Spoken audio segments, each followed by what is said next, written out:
So we're now ready to talk about yet some other methods that are part of the RxJava single class. This is the third and final part. And this will involve a few more things we haven't really talked about so far, like just and zipWith and so on. And as always, you can find the source code, and we'll walk through the source code after we're done with this lesson. So this particular example is going to show some other uses of asynchronous operations on a single with a bit more advanced operations. And in particular, we're going to look at zipWith, which is a pretty cool thing. And you'll see very quickly that zipWith looks quite a bit like one of the completable future methods we've talked about. First, let's get one quick thing out of the way, though. There's a method called just, which is a factory method that creates a new single that emits the specific item given to it. And this is an interesting method. The value that is used here is captured at instantiation time. In other words, when the call is made.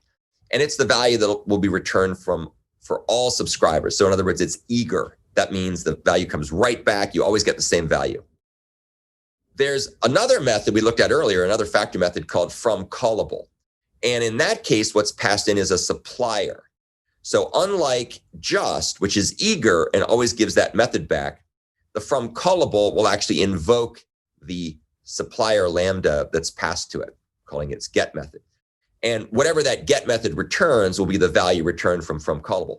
And that could, in fact, be a different value each time because it's lazy. It gets evaluated when the get method is called. So whatever the get method will do, then from Callable will return that. Now, oftentimes, what you get back is the same value each time, but it doesn't have to be. So that's the main difference between just and from Callable. It's a little subtle, but one of them is passed a supplier and the other one's passed a value.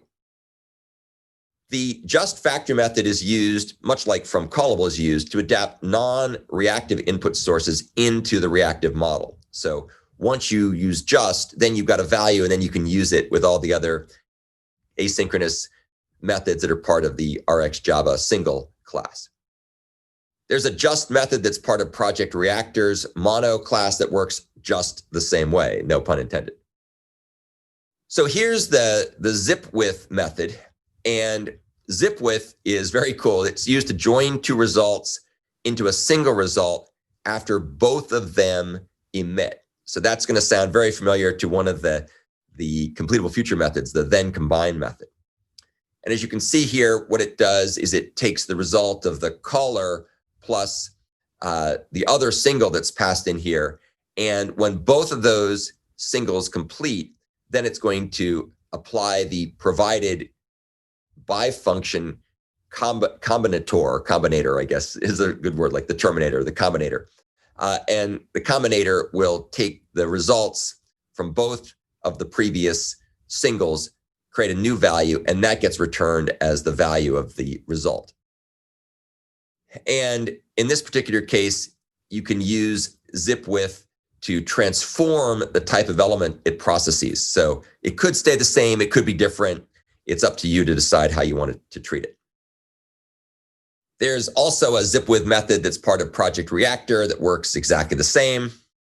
And this should all look very similar to the then combine method that's part of Java's completable future framework. So it should not be unfamiliar to you at this point. Then there's also another method we're going to talk about here called computation. And this is part of the Schedulers utility class. And so computation is used to host a fixed size pool of single-threaded executor service-based workers that are suitable for parallel work.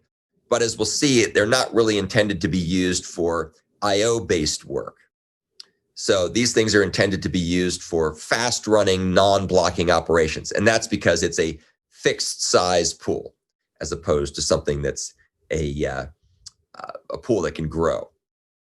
As was the case before when we talked about the single factory method on schedulers, the computation factory method on schedulers is going to return or is going to be used to run computations in a pool of daemon threads. And that means that if the program is done and all the other non-daemon threads are gone, then the daemon threads get shut down as well. Project Reactor has a similar method called parallel. and it's basically hosting a fixed size pool of single-threaded executor service-based workers suitable for parallel work. It's a fixed size pool, though, so it's not meant to be used for blocking operations where the pool has to grow or shrink over time, depending on how much blocking is taking place. Why RxJava and why Project Reactor have different names for more or less the same thing is anybody's guess, but they do. They probably should have tried to be more consistent. So what we're going to do now is we're going to actually take a look at the source code, and this will give you a better understanding of how these things work.